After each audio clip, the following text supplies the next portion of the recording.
السلام عليكم ورحمة الله تعالى وبركاته. أعوذ بالله من الشيطان الرجيم. بسم الله الرحمن الرحيم. الحمد لله رب العالمين، وصلى الله وسلم وبارك على أشرف المخلوقين سيدنا وحبيبنا محمد صلى الله عليه وعلى آله وأصحابه أجمعين. So inshallah we'll continue to Tafseer Surah Al-Quran, Tafseer of Quran inshallah. And today another surah, Surah Al-Kafirun, surah number 109. Just before I continue, so inshallah mostly next week we'll have the khatam of this Quran. So I'm inviting everybody, especially those who are being coming, to be able to make it next week inshallah. We'll have a small party for that also inshallah. Subhanallah, time goes very fast. In my presence here at the Muslim Center since 1999, so this is the third time that we will be finishing this Quran. Maybe the brothers before me did it also. Between 1999 and 2009, I was just a part of it with Brother Sharwani rahimahullah and many other brothers. But the last two times, it's mostly myself and sometimes some of our young brothers also helping with that. But it's just how the days goes very fast. The third time to go over the entire Quran. May Allah subhanahu wa ta'ala make it easy for all of us. Surah Al-Kafirun. In the Sahih of Muslim, they mentioned that Rasulullah sallallahu alayhi wasallam used to read Surah Al-Kafirun and Surah Al-Ikhlas in the rak'atay of Tawaf, which is, we know it's a sunnah for anyone who is going to perform Umrah when he goes to Mecca and he does the Tawaf and he finish. So the sunnah is to pray behind Maqam Ibrahim with the two specific surahs, Surah Al-Kafirun and Surah Al-Ikhlas. It's also mentioned in the Sahih of Muslims that from the hadith of Abu Huraira radiyallahu anhu, that Rasulullah sallallahu alayhi wasallam used to recite Surah Al-Kafirun and Surah Al-Ikhlas, and he can use also mention, subhanallah, that he recited Al-Kafirun and Al-Ikhlas in the two sunnah rak'ahs that after Salatul Maghrib.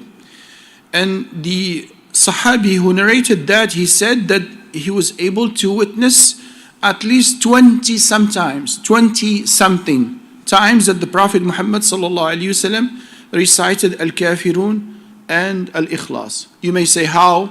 Because he recited in his mind. Rasulullah sallallahu alaihi wasallam sometimes purposely when he recite, he will say few words so the people around they know what he is reciting, subhanallah. In another hadith also that Ibn Umar radiyallahu anhu, he said, رمقت النبي صلى الله عليه وسلم 24 مرة أو 25 مرة يقرأ في الركعتين قبل الفجر سبحانه قبل الفجر والركعتين بعد المغرب قل يا أيها الكافرون. So he said, I saw Rasulullah sallallahu alayhi wasallam at least 24 or 25 times he recited Surah Al-Kafirun and Surah Al-Ikhlas for the rak'at, either before the Fajr or after Salatu Al-Maghrib. Subhanallah. Ibn Umar also narrated the hadith, another version, subhanallah, he said, وَكَانَ يَقْرَأُ فِي الرَّكْعَتَيْنِ قَبْلَ الْفَجْرِ. He used to recite the two rak'ahs before Fajr, and he said, رَمَقْتُ النَّبِيَّ شَهْرًا.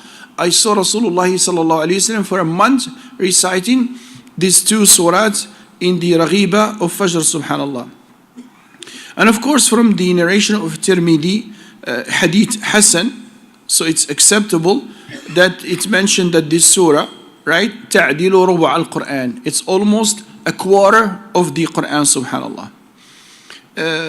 Going back again, this surah, Surah Al-Kafirun, the people say it's bara'atun mina ash-shirk. It's a surah which is free you from the shirk, because the whole topic of this surah, it's only about the shirk. So how does it say? As Allah subhanahu wa ta'ala said, قُلْ يَا أَيُّهَا الْكَافِرُونَ. Say to the kafir, O you, the non-believers. Sometimes people say we're not allowed to call non-believers, or kafir, we're not allowed to call him kafir. And many times they come up with the things to say, oh, you called him only Ahlul Kitab. Allah subhanahu wa ta'ala called him Ahlul Kitab. That's true. Allah subhanahu wa ta'ala called him Ahlul Kitab. قُلْ يَا أَهْلَ الْكِتَابِ in many places. But Allah subhanahu wa ta'ala directly, He called him also kufr, because that's a kufr. And it's not hidden, it's an open kufr. They don't believe in Allah subhanahu wa ta'ala, or they associate a sharik with Allah subhanahu wa ta'ala, and that's kufr. So Allah subhanahu wa ta'ala said, قُلْ يَا أَيُّهَا الْكَافِرُونَ. He's actually telling who Muhammad sallallahu alayhi wa sallam called them, Ya ayyuhal kafirun, O you al-kafirun.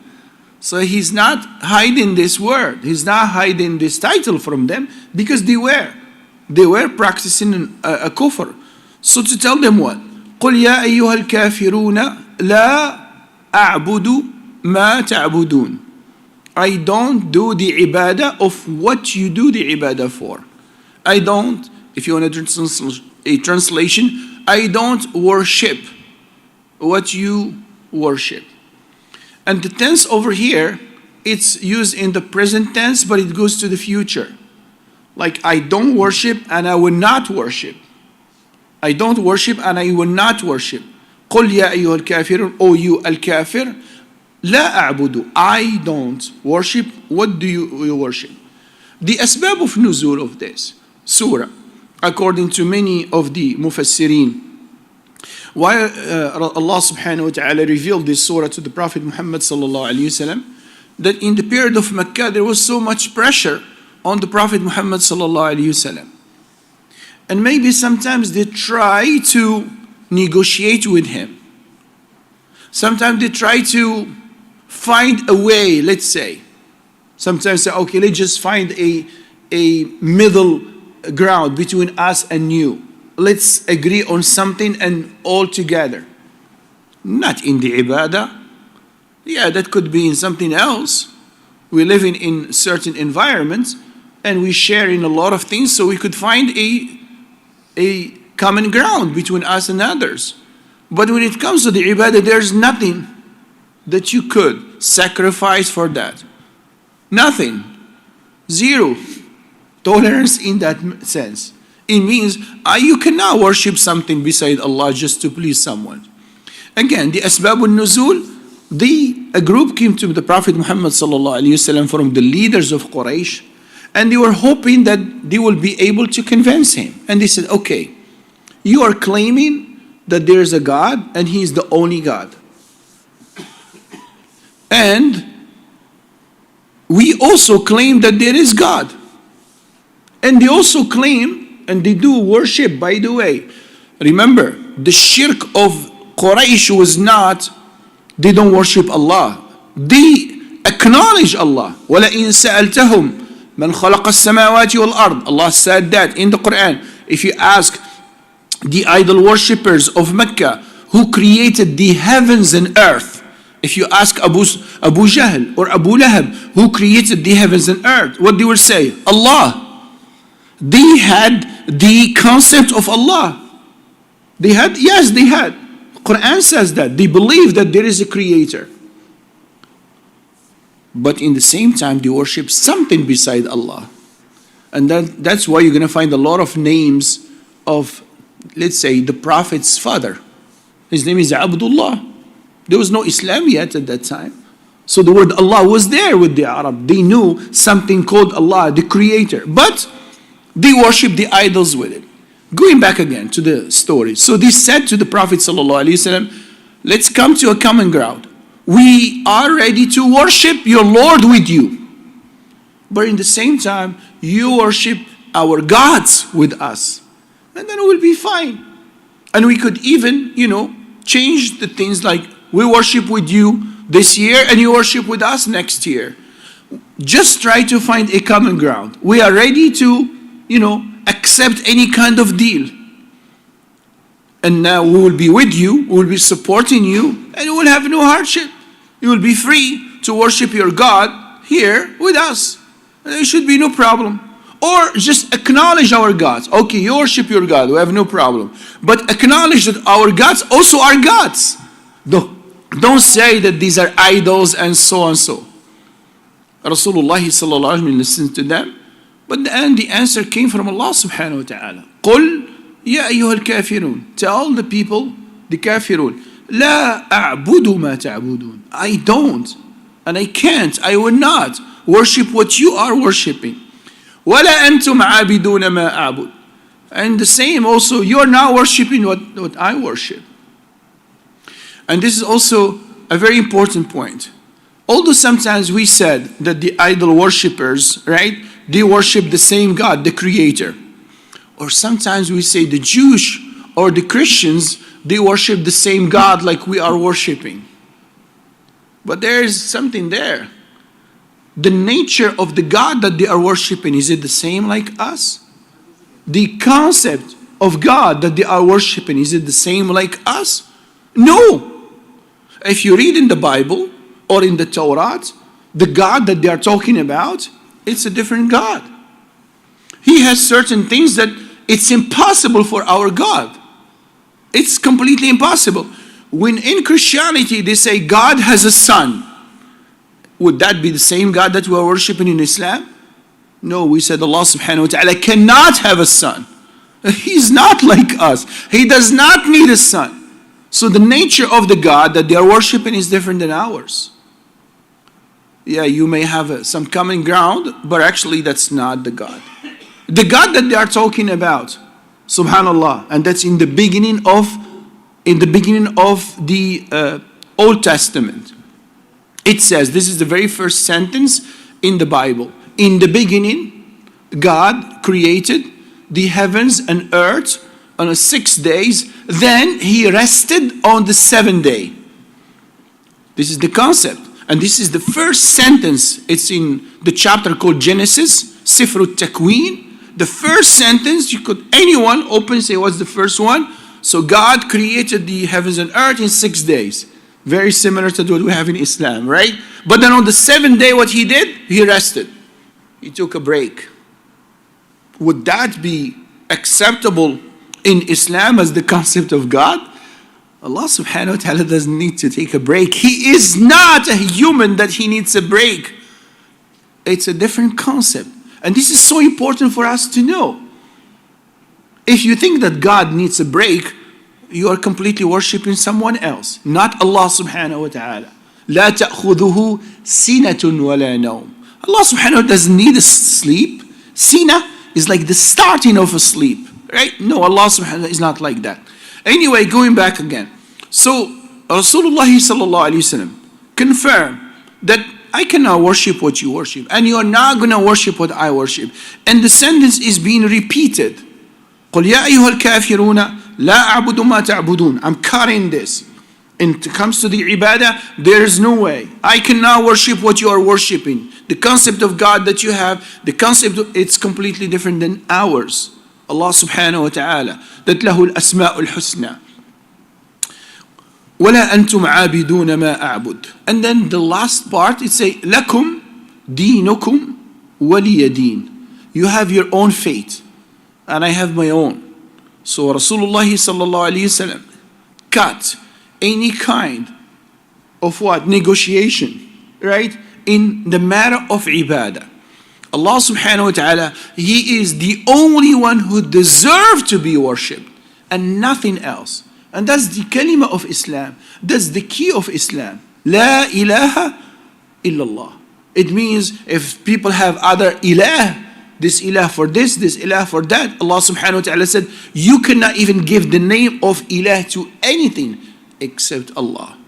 And this is the concept that we live and we die for. And it should be clear in our mind that only Allah subhanahu wa ta'ala deserves to be worshipped. No human being, no human being. No angels, no angels. No one. And Allah subhanahu wa ta'ala does not accept from anyone to put a partner with Him. Any kind of sin could be forgiven. إِنَّ اللَّهَ لا يشرك أي إن الله لا يغفر أن يشرك به ويغفر ما دون ذلك. The biggest sin that you think in your mind or in as an action to give some kind of ibadah to something else beside Allah. That is a point that Allah will not tolerate and will not accept and will not forgive in this life or in the hereafter.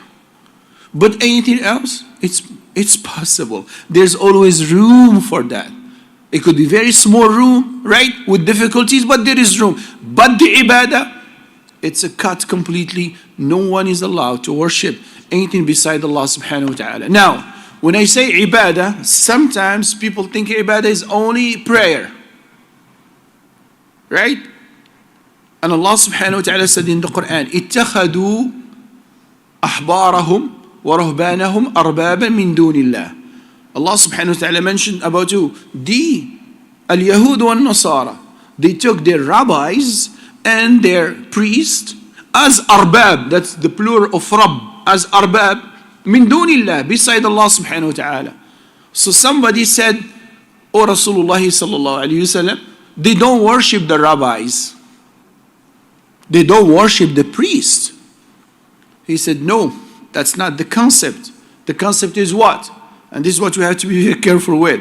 He said, أحلوا لهم الحرام وحرموا عليهم الحلال.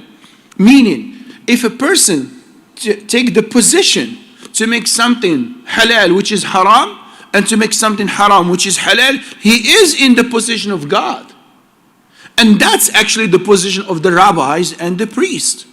They change a lot of things in their faith that they make the halal and the haram, meaning they took in the position and they accepted that from them. It means they are actually directing the ibadah to them.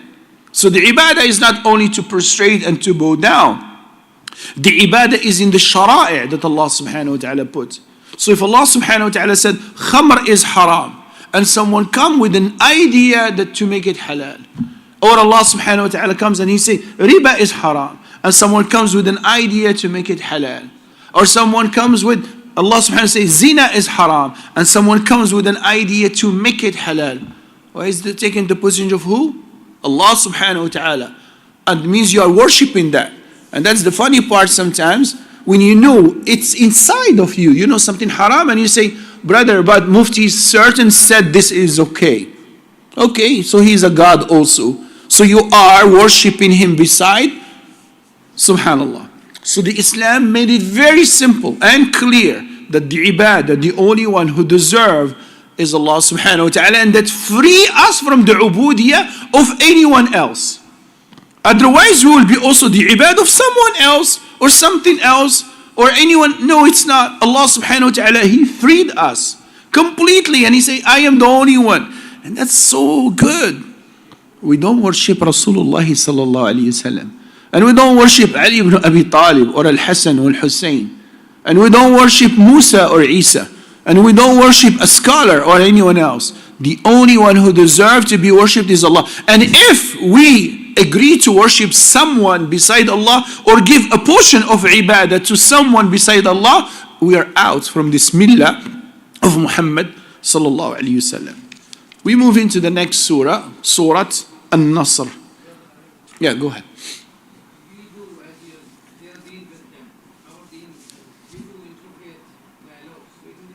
Beautiful. There is nothing called interfaith. To make it just in one word, there's nothing called interfaith. Okay, we could sit and we could talk, but in the end of the day, this last part of the surah, it's the answer that you have your own and I have my own, and you will never be able to come with me, and I will not be able to come with you. I'll tell you my own experience. I was very active with interfaith, and I went many places, and then I realized it's not only I'm wasting my time, but actually I'm doing something wrong. Honestly. One time, and that was like the cut day for me, and I was invited to this school of Queen's Inquiry over here in Parson Boulevard, and then they called us, probably I mentioned this story before, and they called us like 10 people representing different kind of faith. And then there was 100 students in 10 tables. Each table has 10. And the things that we are going to, each one of us will talk. Now, one of the tables has a female priest for the homosexual, right? And for them, that's acceptable. And then she's there to represent that that's her fate. I felt like me being there, it's also accepting the fact that there is another fate for that. I felt it. Because she talks and I have to listen. She talks and she explains, and I don't have the right to stand and say this is wrong. I'm supposed to be sweet and nice and say yes. Yeah, we are different, but we are all in the same word. No, that's not. There's nothing called interfaith, subhanAllah. Surah Al-Nasr. Probably I will leave it to next week just because of what you said.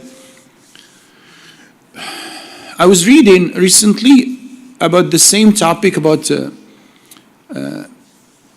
in the time of the Abbasi time, there was a scholar called Al-Imam Al-Baqillani. He has one of the most beautiful books about Ijaz. It's called also Ijaz al-Quran. And this guy was genius, and he was young.